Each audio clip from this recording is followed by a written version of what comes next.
This is But the Years Are Short, the podcast where mamas who are therapists share real advice for real families. I'm Megan. And I'm Katie, and we want to be your front porch community where you can laugh and learn with us about the beautiful, messy, overwhelming, hilarious work of raising kids. Because the days are long, but the years are short.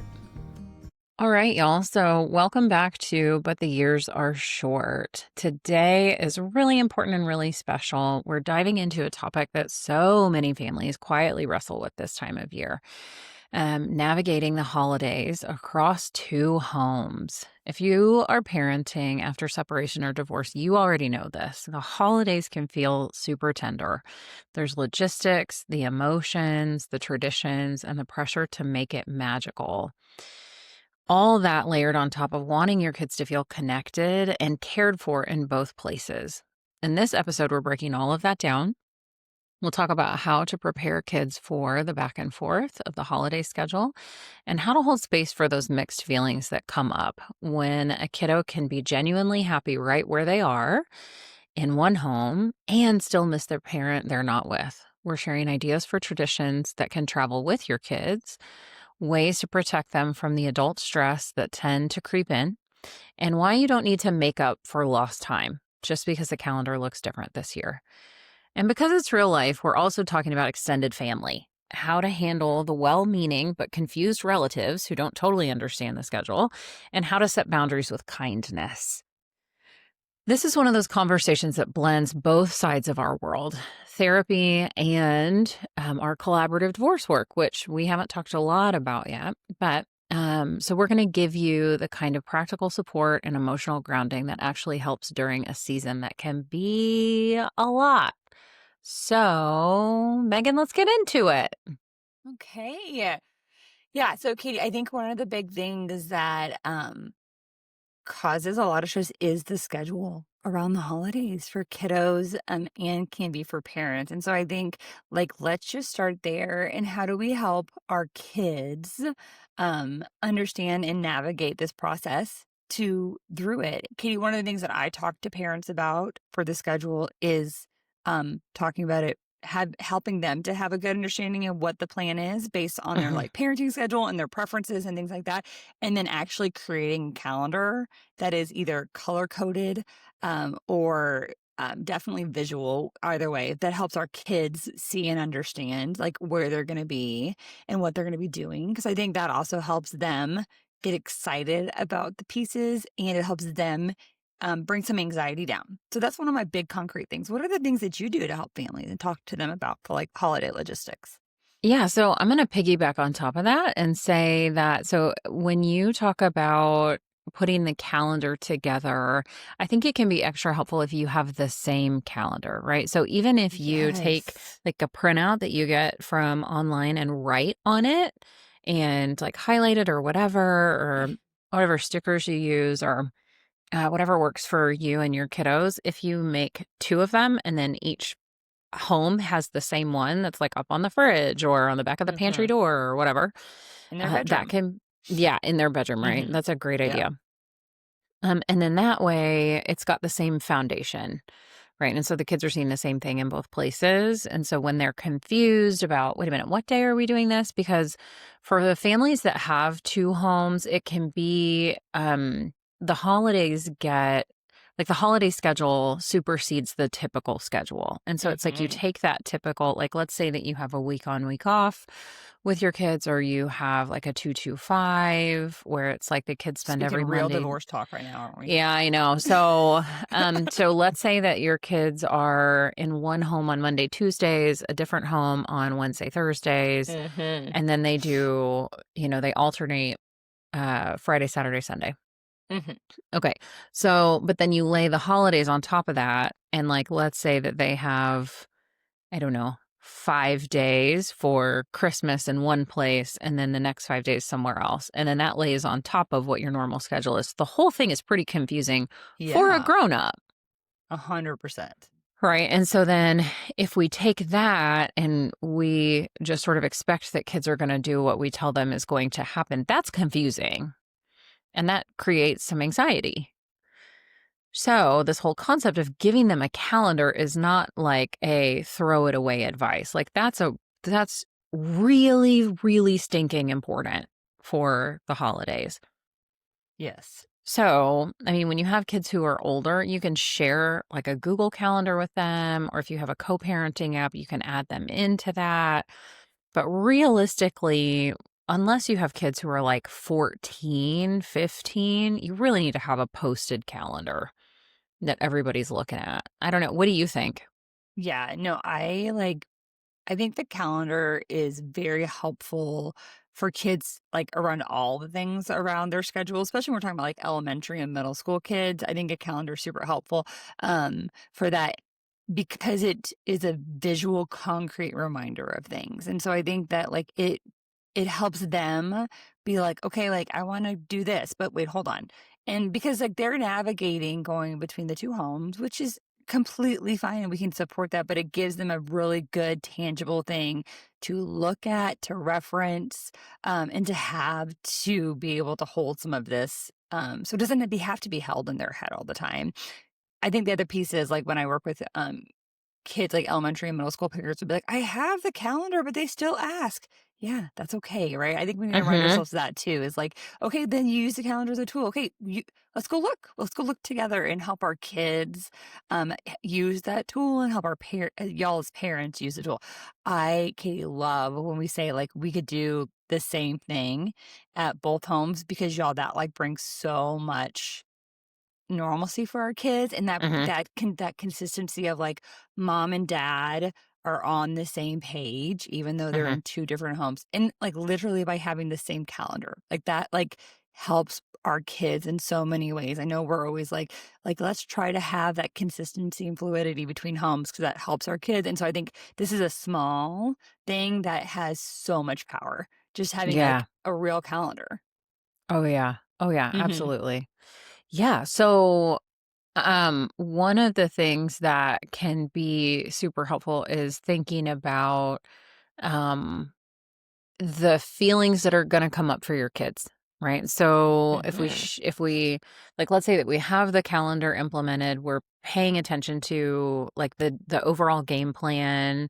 We know that kids are going to, whether it's been 6 months since you've been separated or divorced, or it's been 2 years, 3 years. So there's a thing that you should know in divorce land, which is that if it has been a very short amount of time and this is your first set of holidays to get through, it's going to be more raw. It's going to be um, confusing and challenging for everyone. Like the Yeah. emotions are just really raw.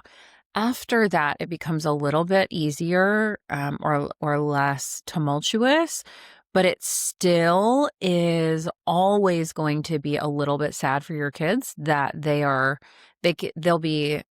love being with you and they're going to miss the other parent, and it's important that you allow that. Okay, so it's if they say or you can tell that they miss their other parent, it's really important that we aren't sort of minimizing that or shutting it down, right? And we don't go, well, you're going to see them in a couple of days. Um, so Megan, do you want to speak to ways that we can respond to that if they're like tearful at bedtime about it, or, you're doing like we're making cookies or gingerbread houses, or, we're working on making a certain dish for Thanksgiving or something like that, and they're Hmm. missing the other parent, and they say something out loud, or you can kind of just tell some ways to respond that would be, supportive and open and holding space for that. Yeah, I think that there's lots of ways. I think before we like touch on specific ways, I think you briefly touched on it, but like Katie, the idea that part of us may be grieving too, right? Mm, And like whether we're grieving because of the divorce or the separation or whatever, and the newness of it for ourselves, uh-huh. or when our kiddo says that it hurts, like sometimes it stings, right? Because we can feel like Yeah. rejected or upset or things like that. And there, so I think we should totally recognize that when our kiddos say those things, it can hurt, right? Yeah. It can really sting. And that's That's okay, y'all. If when it does, and if it does. And I think being able to step out of that moment for our own hurts, and then like meet our kid where they're at, and then knowing we get to go back to that is going to be helpful and important. And so I think the things that we can say to our kids are, like you said, like, I know you really miss daddy. We're going to be doing this. Do you want to tell me a story about it? Or do you want to, let's tell a story of like a family tradition that was like high level, right? That is not like ton of emotion or things like that that holds in it. I think you can totally do that. I think you can just recognize it like, yep, you're sad. This is different, Mhm. right? Do you want me to Mhm. sit next to you? Should we continue making this? Like, I think we have to recognize that we're not going to fix the sad. We're not going to make it go away. It's different. And that's okay that our kiddos are experiencing that. They're having that. And think about like Inside Out, like the very end of the first one, right? There's like joy and sadness are holding this memory of Riley like playing on this ice with her best friends. And that they recognize like both of those things are true in that moment, right? So, like we said, our kids are so excited to do the traditions. They're so excited to decorate the tree with us. They're so excited to put up the menorah. They're so excited to make the cookies. Mhm. And something else is missing, right? And that's different, and that's okay. But I think we Mhm. have to be able to hold both of those for our kiddos and not feel like we're going to fix it. We're not going to be able to fix it, and that's okay too. Mhm. I don't know, Katie. What So else do you think? so what I hear you saying is that it's allowed to be both happy and sad Yeah. at the same time. Yeah. And I think what you find over, more and more years is that they tend to find over time that they get to they get to put up a menorah in both homes. They get to put up a Christmas tree in both homes. They get to have Thanksgiving at both homes. And so, because they get to have these experiences in both places, it feels less sad, because it's not like I'm having this one experience Hmm. with one parent and I'm missing the other one is missing out here because they get to do it both times in both places, but that's something that comes over time. It's like they have Hmm. to see it play out. And to practice it. Um, yeah, and everyone has to practice it Yes. together, right? Hmm. Um, so speaking of kind of those traditions and like events and things like that, let's talk about traditions that can travel with kids. So I think of like family game nights around Christmas that a lot of people Hmm. do.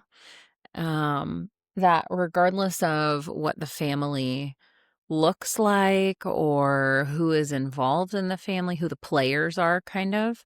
Hmm. Like if it's going to be if it shifts from like this is the nuclear family and this set of extended family, um if that shifts because one of the spouses is no longer involved in that, then that's, you know, like let's say that spouse over a number of years brings in another spouse and then there's a blended family situation over here, right? You can bring in new traditions or recreate game nights with different players, right? Yeah. Different participants. What comes to mind for you when you think of family traditions that travel with kids? So I think I Yeah. I sort of when that came up, I went down the road of like d you know, down the line, but I think probably what would be helpful in this moment is more like things that can go back and forth with them. Interesting. Okay, yeah. So I would say the thing that I first thought of when you said that was like as a kiddo, I had two homes for holidays, but we did like these two specific things at both homes, right? For Christmas, we decorated the tree together, right? And so like we always did that at both homes after Thanksgiving, right? So Mhm, the first time we were with that whatever parent it was, like after Thanksgiving, we decorated the tree together, and that was a tradition like mhm, I loved, and it looked a little bit different at dad's house versus mom's house. But I really loved that one. And the other tradition that both my parents did was like these are kind of connected. We opened a Christmas ornament Christmas Eve. And so that was always Mm-hmm. something we did. And so we did that at both homes, right? So whoever I was with, if I was with mom that Christmas, the Christmas Eve, we would open the present, right? If I was at dad's Mm-hmm. for New Year's Eve, we did our New Year's, whatever parent with like, so like the next day was, thing. So for our dad, that New Year's Eve, we opened our Christmas ornament and we knew we were opening the rest of our presents, New Year's Day, and then Okay. vice versa. And so my parents did a really good job of like, it doesn't matter where your Christmas is or when your Christmas, these are the family things we do. Oh, cool. And I think that was really helpful for us. Like me and my sister and I, we like enjoyed them and they were fun. And thinking back, I don't know if they cognitively or consciously had that conversation, if it was just something that they did when we were really little, when we were all in one home. And so then they continued it or not. But I think like that is simple. And I remember as a teenager, like as a high schooler, being like, "Oh my gosh, like I know what we're getting," you know what I mean? And like having this, Uh-huh. like, oh. But now I look back at it and like, do you know what we do with my kids on Christmas Eve? They open Christmas for me, right? And it's just something that like Yeah. is from both of the homes, but they were able to be consistent in that, and it's like a really simple thing, but it really made a big difference Mm-hmm. for me. And so I do Yeah. think traditions can be. I think the beauty of traditions, they typically are simple, right? But if, as parents, if we can be on the same page to support that, that can be really special for our kiddos. Oh, that's very cool. I love that. What a good Yeah, tradition. it is I very love fun. that. Yeah, I think some simple ones that make a lot of sense for families that you can continue for lots of years, right? Like pajama sets, hmm and doing pictures on certain days or certain meals that you do every year. Or I think the challenge for me is I forget from year to year. What did we do last year? yeah, So it's like I gotta have somewhere to write that stuff down because yes. it doesn't stay in my brain. So it's It's a hard. I problem. agree. I Yeah. agree. Yeah. I'll say a couple traditions that I know that families that I work with do are like, Hmm. and I'm very impressed by this one because I cannot keep up with this in my own Mm. world. I'm gonna be super honest, but the elf on the shelf, right? So the Yes. parents do a really good job of either passing elf back or they actually have the exact same elves at the house, right? And so the Hmm. kiddo doesn't realize that there are two elves, and they like do that. And so I think that is, I have a couple families that do it, and I'm Oh. very impressed. Because Oh, so kiddo cool. thinks that this is the one elf that comes to both homes, because it doesn't look any different. And they've done a really good job of making sure, Smart. because sometimes they get like crayons or whatever all over them. But so families, I have some families that do that, which I think is I see. great. Okay, so wait. So to Yeah. clarify, you're saying each co-parent has an elf at each home. At each home, and it's the same elf. I see. I see. And so Okay, kiddo so thinks that it's just the elf. got it. Um, Got it. Which and then I takes have a huge amount of coordination. a ton, a Yeah. ton. Yeah. And I'll tell you, like, kiddos are over the moon though, right? Because there's Yeah. that consistency of both homes, right? And that helps them feel like the homes are like they are one family, one thing, Yeah. just having two homes. And I think that's one of the things we say to parents all the time, right? You guys are one family. You just have two homes, and we want to help your kiddos know that and feel that. And it does take so much work. We're not saying that it's like super easy in Yeah. any way, but I think that when we can do it, it is really special for our kids. Yeah. Okay. So let's be real about the adult stress around co-parenting in the holidays. Yeah. Y'all, this is no joke. Okay. So I want to be 100% like clear about this is the life that I live. Um, and without oversharing, um, it takes a really intense amount of self-sacrifice. And so I want to be clear about that. What we are advocating for is that you be really thoughtful about putting your children first. And the balance there is, how do you do that without completely kind of losing all the things that make you okay during the holidays, right? So, I mean, if we think about, because what we have said so far is look ahead at the calendar, look at what your schedule is supposed to be for your kids, put that on the calendar in a way that makes the most sense for your children, plan and coordinate with your co-parent, really, and at that point, then let your kids know. So it's not like, Yes. well, here's what I would like to do, but I got to ask your mom first, or I got to ask your dad first, right? It's a go to the co-parent first, come up with a game plan, and then inform the kids, because what you're communicating there is a hierarchy of we, the parents, make the decisions, and then we let you know. Okay. And we as parents are equal. And that's And we are important for your equal. kiddos. It's Yes. really important for your kiddos. Yeah, absolutely. Absolutely. So that is challenging in and of itself, like that whole process first. It gets easier over time, but it still is emotional work. So there's that piece. The other piece is there are going to be chunks of the holidays that you don't have your kids with you. And while, okay, people have different feelings about this because we're all different, right? So there are pieces of that you may really enjoy. Having quiet time, having downtime to be centered, having time to be able to spend with your friends and your own family one-on-one, to love on them and feel nurtured and held up. And you are most likely going to miss your kids a ton. Yes. And it can feel very, very lonely. The stress of that, the loneliness of that are big. They're big.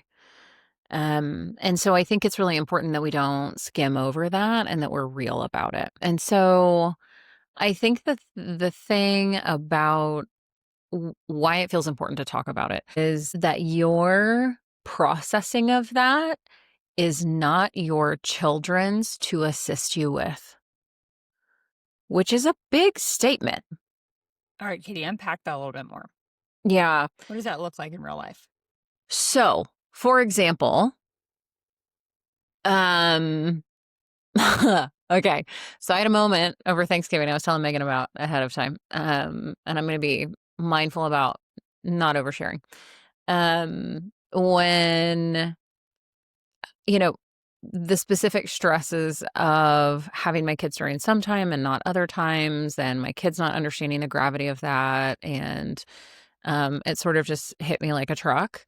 And I knew that I was about to be very, very tearful about it. And my kids were at my house and my family's at my house. Um, and I knew that I was about to sort of fall apart. And so I really quickly excused myself and went into my room before I said anything or before I cried or before any of that happened, because it cannot be my children's job to know that it is sometimes devastating. They can know that I miss them sometimes and that I am sad sometimes, but they cannot know that sometimes that it knocks me on the floor, that it cannot be their job to hold me together. It cannot be their job to worry about me while they're gone. Yeah. It cannot be. They are children. They are children. My job is to take care of them. And I had my family there. And so my mom came in and held me and hugged me and encouraged me because she is an adult. And so my job is to put my own supports around me, that can help me and hold me up. And so when I'm feeling particularly lonely or sad or missing my kids or whatever, it is not appropriate for me to put that on them. What's most appropriate is for me to get my support from somewhere else. As hard as that is, it's a protective layer for them. Well, I think the things that I'm hearing you say is like the piece of this is hard for parents, right? This Yeah. is hard, and that's typical, and that's normal, and that's totally fine. And one of the ways that we protect our kids is by letting them know we love them and that we are happy for them, but we don't let them see all the pieces. And that is super important, right? It's a protective Yeah. piece so that they don't worry about us and they get to be kids and they get to Yeah. enjoy the magic of the holidays without thinking about their other parent when they're not with them, right? Because that's Yeah. what we want for our kids. We want to, the beauty, the reason so many people love Christmas and the holidays is because it is so magical. And Yeah. we've created a lot of magic around it as a culture. And so, like, getting to let our kids experience that without having to worry about us is really important and not easy, y'all. But it is when we can be intentional about it and be committed to that, it really protects our kiddos in the holidays for them so they can have magical memories. Yeah.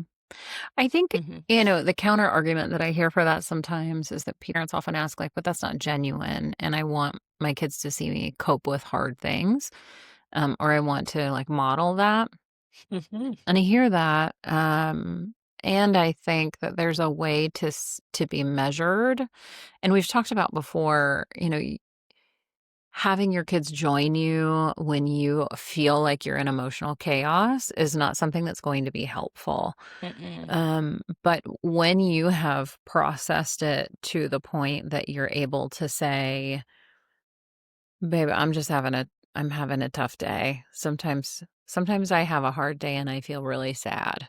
But I'm okay. And I would take a hug, Hmm. you know, when you've gotten yourself to that spot, that feels really appropriate. But Yeah. if you are not feeling in control, that is not a time to try to explain to your kiddo where you're at. Because you don't have access to your You don't full have. problem-solving faculties. Research shows us this. Hmm. Um, Yeah, yeah. I would So, agree. Yes, and so, like, I think the story you shared, Katie, of, like, excusing yourself, like, we can do that as parents, right? We can yeah. say, "Okay, I'm having a moment, I'm gonna go," right? And get a hug, wash our face, rinse our hands, right? So that we can go back out there and meet our kids where they are at, not Yeah. necessarily have them meet us where we're at. Yeah, absolutely. Mhm. Okay, so let's talk about this pressure to, like, quote unquote, make up for lost time, right? Yeah. So we know the calendar gets all wonky around the holidays, and preferably divorce decrees or judgments or whatever, depending on the state that you live in. Hopefully, kind of equitably deals with the holidays. Mhm. But if it doesn't, and one of you ends up with a bunch more time around the holidays than the other, then there's this idea that comes up pretty often about, well, I need to make up for those days, or I should get those days back somewhere else. Um, and we end up with this tendency to count nights or count days, right? I get this Yes. sometimes where people call me and they're like, well, he got or she got 19 days that month and I only got 12. And I think the thing that I would say is that your kids do not count days. I can almost guarantee you. No. I have never met a child who came in and said, I only had 19 days with my so and so last month. Um, Only parents do that. Here's what your kids want. They want a lot of time with both of you, and they want to feel connected with both of you. And when you add on the need to make up for like, quote unquote, lost time, it adds a layer of stress to your relationship with your co-parent, is what I would say, that then ends up kind of dribbling down into your relationship with your kids. Yeah, I would agree. Yeah. And so I think the calendar is what it is. I think if you want to, then, so if it happens to so fall the way it falls, and then you say to your co parent, hey, I would love to, if it's okay with you, have these other 2 days. Was that all right with you? And they agree to it. Great. That's wonderful. If they don't, then you have to let it go. If it's not in your decree, if it's not in your judgment, and they don't want to do it, then you got to let it go. I don't know. I mean, that's kind of like it's my hot take, but it's also my job. So, Megan, what do you think? What would you? Yeah, I think that like it's hard it is hard to co-parent, right? We all Yeah. want to be with our kiddos. We all love our kiddos. Um, I think as someone who specifically works with the kids the majority of the time in it, I will echo the idea that like I think I am totally for asking. I think it's totally fine. But if your co-parent says no, then let it go because Yeah. your kids will feel it, Yep. right? They'll hear it, they'll feel it. We accidentally say things, right? Yep. Like I think and so if we are harping on it, like it's going to impact our kiddos and we want to protect them in this. And so this is hard. Like I don't think you're gonna hear us say all the time, like we know how challenging this is. Um 100%. because we work in it, we've lived it in different ways. And so I think Mhm. like we know that. And we really want to help in the piece of like protecting your kids. And so I know it can be sad and know it can be. Yes. And I think finding your place to process that sad, to hold that sad, to miss your kiddos is completely fine and appropriate. I think making sure that our kids don't hold it is the important part. That's it. That's it. Yes. Exactly. Yep, Mhm. exactly right. I think our last component here for today is how we help family members who don't understand the schedule. Yeah. Megan, do you want to tackle this one kind of from the beginning pieces? Yeah, okay, so I think one, in the very beginning, y'all, everyone's confused by the schedule, right? Like, you're gonna be confused by it, your kids are gonna be confused, you're going to be learning it. And so I often recommend, like, the calendar you put up in your kids' rooms, like, at your house and your co-parents' house, you send to the other people, you send to the family members, right? You send Love to it. grandma who's cooking Christmas dinner, like, whatever, and you say, "This is our schedule this year. We would love to be able to be at Christmas dinner. This is the time the kiddos will be at our home." Right? Yep. And then you're just very transparent with it. I think that's a really, and if we can do that early, that can be super helpful because I know, like, if you're doing things with family, like, I got a big old family, all like we have to, there's a lot of moving and coordinating pieces. Mhm. And that's okay. But if we can be super intentional about doing it beforehand, it can be really helpful. I think so. If we know that, right? Those talking about like the things we can do beforehand, the proactive pieces, and then some of the responsive. Actually, another proactive piece would be just like y'all, you are preparing on missing your kiddos and missing the things. I would tell your family about that too. Right? This is going to be different. You're going to miss them. It's not your job to tell them that. You can talk to them when they're not here, we're not there. Yeah, we can talk about it, but not in front of the kiddos. Um, because it's not their job and they're going to have opinion and they're going to have feelings, right? But we want to protect our kids. So I think those are some of the really important things I say. The other thing that I think people do, not super intentionally, but do is when we have two homes, um, sometimes like the big family traditions, being really intentional, trying to make sure we're doing it when the kiddos are there. Yeah, that's And good. so I don't think grandparents or extended family mean to in any way, but like sometimes it hurts when we like show up and the big thing that the family does has already been done, right? Because the kiddo was at the other home. And so trying to be as much as we can really intentional about having those big family, extended family traditions done with our kids if we can. Yeah. I think it's just like anything, right? Like if you have plans that are important for your family to know ahead of time, give them a heads up, walk them through it. I had a moment this over Thanksgiving where I needed to let family know ahead of time, hey, I have had a conversation with this kiddo of mine.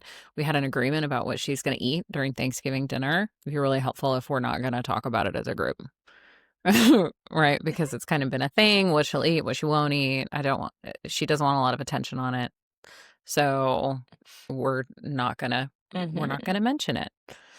And so I think it's that same approach, right? Like this is the plan. Everybody's on board. Everybody knows it. But I think, again, that takes planning ahead of time. So it's really helpful to look well in advance. So if you're listening to this at the beginning-ish of December, pay attention to what's coming.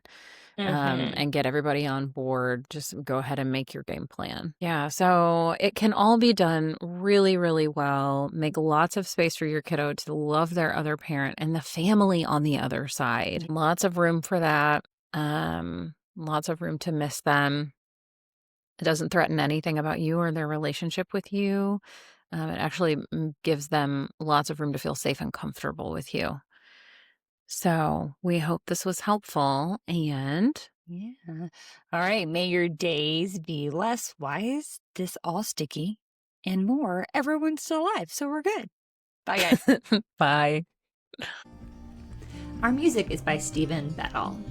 If you're loving these conversations, we'd be so grateful if you followed the podcast, left a review, or shared this episode with a friend. That's how we grow this little front porch community.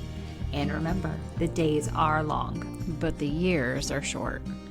While we often talk about mental health, this should not be used as a substitute for mental health treatment.